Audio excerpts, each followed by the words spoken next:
Banking capital, cultural capital, gold capital എന്നീ കുറേ വിശേഷണങ്ങളുണ്ട് തൃശ്ശൂരിന്. അപ്പോൾ എന്തുകൊണ്ട് ഗോൾഡ് ക്യാപിറ്റൽ?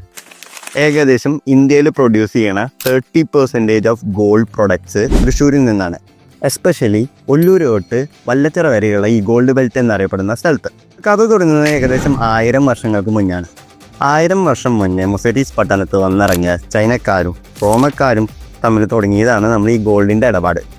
പക്ഷേ കഥയിലൊരു പ്ലോട്ട് ട്വിസ്റ്റ് വന്നത് 1991 അന്നേ വരെ ഇവിടെ ഗോൾഡിൻ്റെ ബിസിനസ് ചെയ്യണമെന്ന് വെച്ചിട്ടുണ്ടെങ്കിൽ ഒരു ലൈസൻസ് വേണമായിരുന്നു. പക്ഷേ ആ ലൈസൻസ് എടുത്തു കളഞ്ഞപ്പോൾ തൃശ്ശൂർക്കാരൻ്റെ ബുദ്ധി ഉപയോഗിച്ച് അതിലൊരു ഓപ്പർച്യൂണിറ്റി കണ്ടെത്തി. നമുക്കറിയാം ഇന്ന് ഇന്ത്യ ഭരിക്കുന്ന ഗോൾഡ് ജയൻസ് എന്ന് പറയുന്നത് തൃശ്ശൂർ ഒറിജിനലുകാരാണ്.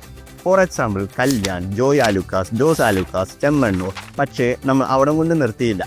ഇന്ത്യയിലെ തന്നെ ഏറ്റവും വലിയ ഗോൾഡ് ബാങ്കിങ് ഫിനാൻസിങ് കമ്പനിയായ മണപ്പുറം ഫിനാൻസ്, അത് നമ്മുടെ നാട്ടിൽ നിന്നാണ് തുടങ്ങിയിരിക്കുന്നതെന്ന് എത്ര പേർക്കറിയാം?